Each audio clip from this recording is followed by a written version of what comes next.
that it made people forget just how disrespectful Logan Paul was actually being before that incident. Logan Paul,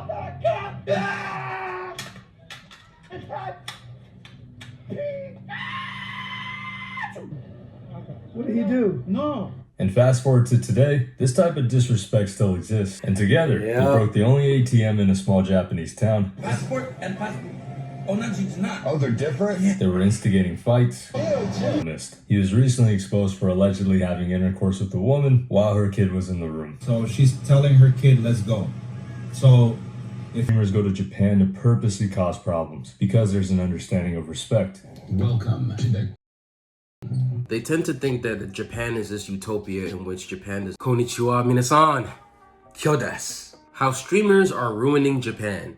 That's the video we're gonna react to today, but before that, guys, just make sure to smash the like button and subscribe to the channel. Welcome to Japan, a place with anime, video games, and streamers. And the embodiment of all of that, Trash Taste, an anime podcast that just started streaming in Japan. And by Trash Taste, I really just mean Connor. We're talking cycling, eating, flirting, and awkward moments. The thing with Japan is, it's a massive content hub filled with nice scenery and pop culture references. And for the people that can't go there, they vicariously live through the people that can. And even the channels based on anime content have pivoted to Japan-based content because of how much more fun and successful it is. Anime content is hard to grow, I should know, but the Trash Taste Boys streaming in Japan hasn't been problematic. Outside of a few stream sniping incidents, it's been pretty wholesome. There's more drama between them and their subreddit. And despite Japan not being the paradise everybody thinks it is, there's definitely a culture of understanding and respect that some people disregard. I've made a severe and continuous Logan lapse Paul. in my judgment.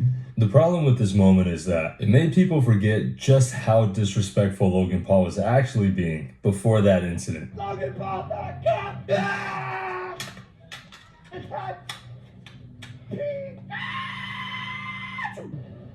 what did he do? No. And fast forward to today, this type of disrespect still exists.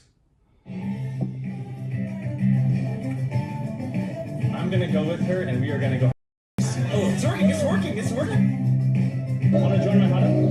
Alright. I wanna see a big, bulging... Meet Jake and Bake. A subreddit called Asian Identity accused him of being a sex pat or a passport bro. Basically a guy who couldn't get women in his own country, so he uses his status and money to win over women overseas, usually in less developed places. Affirm to God, I'm calling cops. Losers. These guys are losers. But for Jake, I don't really see that. Sure, Jake hasn't been perfect. There's been loud donos in restaurants and a bizarre video of him fooling around on stream. He said it was an accident and apologized. I'll take his word for it. But it feels like the resentment is coming from him being a white guy in an Asian country. And given his antics and the fact that passport bros exist, I can see why people are uncomfortable with the idea of him. Even Jake seems a little uncomfortable with foreigners taking advantage of that dynamic. Oh, if you go to like certain places, certain bars, it's like, oh, you can find Japanese girls that would be more interested in foreign guys or whatever. I've always found that to be a little bit like scummy. Look, it's no secret that Asian women and white guys like to date each other. Per stats. I don't have a problem with that. You're allowed to have a preference. But using the video from the same post calling him out. He loves Asian girls. That's not true! That's why. No! What? Oh, you know it. No, hell no, I like anyone from anywhere, guys, girls, I mean... Not everything is racially motivated. Sometimes it's not white savior complex to save girls from creepy guys, and being creepy is not inherent to Asian men. Oh, Jesus. These types of people just exist. The energy this subreddit has for Jake has been misdirected, and I'll show you where to direct it. This is Suspendus. You've probably already seen a video of this guy. He's a kick streamer and an Ice Poseidon groupie. And together, they broke the only ATM in a small Japanese town. passport and passport. Oh, they're different? They were instigating fights.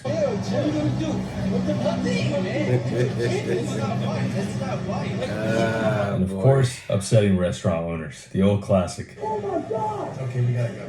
Suspendus was called out recently by a lot of big YouTubers for playing music loudly in a train and pissing off the locals. In English, we say chill, chill. No, yes, in Japanese we say disappear. But there were worse allegations that were missed. He was recently exposed for allegedly having intercourse with a woman while her kid was in the room. So she's telling her kid, let's go. So if any of you guys are wondering if the kid was outside, the kid was inside. He said after that he was playing a And even if that were to be believed, why the f an idea you come up with? What a disgusting human being, dude. Bro, you're the disgusting human being to think that I would ever do some. And I find that hard to believe given that the video keeps getting taken down. From Suspendas to the mother to the chat that watches is garbage. They're all terrible people. And unfortunately, there's more. While streaming in Japan, Suspendas and another streamer were singing karaoke with two women. The problem? One of the women were incredibly drunk. Her head kept falling over and she barely looked conscious. So what do? Suspendas even saying that. She doesn't like me. Everybody in my chat said that she doesn't like me. Really? And then before leaving, when she was laying down, again looking barely conscious, he went. Can we go, sus? Hey, let's go, man. And his friend's not innocent either. What? I feel like you're the one that has issues. Serious? Whoa! You kissed another girl! Hit his ex-girlfriend. One time I slapped her. It's okay, just stop. This guy's still having a platform where he can allegedly and the fact that he can walk around Japan without repercussions is an injustice. This guy's a scumbag. It feels like some streamers go to Japan to purposely cause problems because there's an understanding of respect. Welcome to the. Even the comments have picked up on it. So while you have streamers like Trash Taste that appreciate the culture, there are others that want to disrupt it. On one end, we have an extreme situation like the one I just described, but I wouldn't feel right if I didn't cover the opposite end. Sure, there's been streamers that have caused some issues, but the thing that's really ruining Japan is Japan. 同じことの繰り返しだから時間の感じないのかもしれないですけど、自分の部屋にしか居場所がなくなったというのも確かにあるんですけど、寝てたりしてもう動けない日はずっと 寝てるか、生きることが怖いじゃなくて生きていくことが怖くなってしまう。あんまり社会に合わないからいいんだっていうことではなくて、それまでは頑張れたんですけど、同じように頑張ろうと思って頑張れなくなったので、心が潰れてしまいました。でもしちゃったんだ。死ぬことを考えている。 Welcome to Japan, a place with deflation, overworked citizens, and a declining population. Empty villages are filled with scarecrows representing the people that used to live there. Women are paying men for dates, and guys have locked themselves in their rooms. The perfect environment for a passport bro to take advantage of. 外国人と付き合うのとかってどうですか？結婚したいです。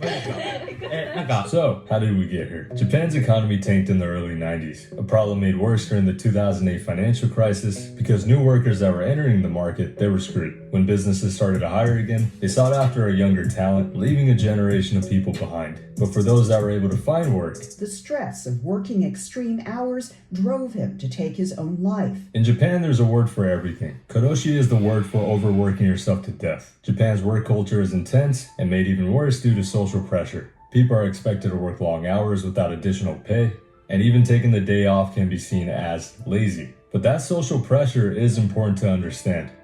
Hikikomori is basically the Japanese word for shut-in, someone with severe social withdrawal, and it's a growing problem with guys that haven't left their rooms in decades. These are guys that are in extreme isolation. They only go out for food, they read mangas and watch YouTube videos, and they're living off of their aging parents. In America, we call these League of Legends players, but the problem is, when their parents pass away, there's no real way of survival for these guys. Some hikikomori have issues with mental disorders, while the main story for most was that they were bullied when they were younger, and they have a fear of being judged for being inadequate.